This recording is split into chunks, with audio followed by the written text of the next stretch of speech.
Welcome back to Mastering MHA MBA and Chapter 11. In Part 1, we learned that the democratic high leader is usually most effective. But here is the twist that changed leadership science.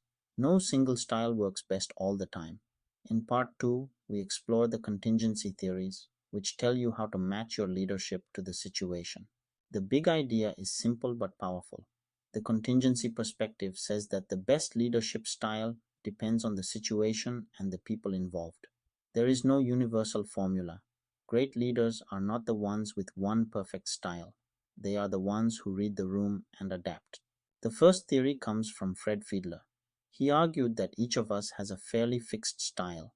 We are either task motivated or relationship motivated, and it is hard to change. So instead of changing yourself, you should find the situation that fits you.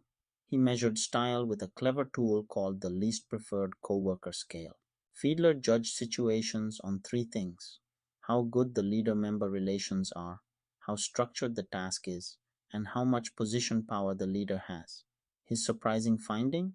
A task-motivated leader wins in the very best and the very worst situations. A relationship-motivated leader wins in the moderate in-between ones. Know your style, then pick your spot. Hersey and Blanchard took the opposite view. They believed you can and should change your style all the time, based on one thing: the readiness of your followers, how able and willing they are for a given task. That gives four styles to flex between. For able and willing followers, delegate. For able but unwilling ones, participate, share, and involve. For willing but unable ones, sell, explain, and persuade. And for unable and unwilling ones, tell, give clear direction, and close supervision. As people grow more capable, you become less directive. Robert House's path goal theory adds another lens. A leader's job is to clear the path so followers can reach both work goals and personal goals, by raising motivation, removing barriers, and rewarding progress. And House says a good leader moves freely among four styles: directive, supportive, achievement-oriented, and participative. The trick is to add value, to supply what is missing and skip what takes care of itself. When the task is unclear, be directive. When confidence is low, be supportive. When work lacks challenge, be achievement-oriented. And when people are experts, be participative and get out of their way.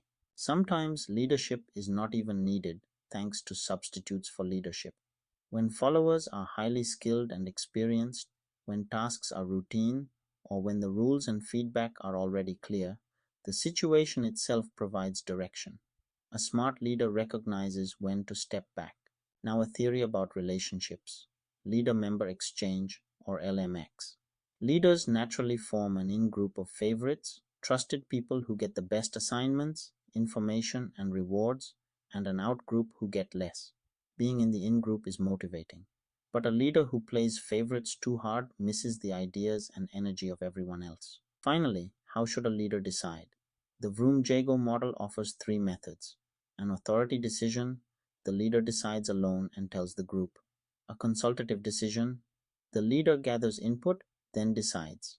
And a group decision: the team decides together. The right choice depends on who has the information, how much buy-in you need, and how much time you have. Here is where this gets very current. The dominant leadership shift of 2025 is from command and control to coaching. Rather than directing, modern leaders ask questions, listen, and develop their people. And it works. Research by BetterUp found that employees who feel coached by their manager report 23% higher job satisfaction and are 50% more likely to exceed performance expectations. The best contingency move today is often to coach. Let us recap Part 2. There is no one best way to lead. Fiedler says match the situation to your fixed style. Hersey and Blanchard say flex your style to follower readiness. House says add value with the right path goal style. LMX warns about in-groups, and Vroom-Jago helps you choose how to decide.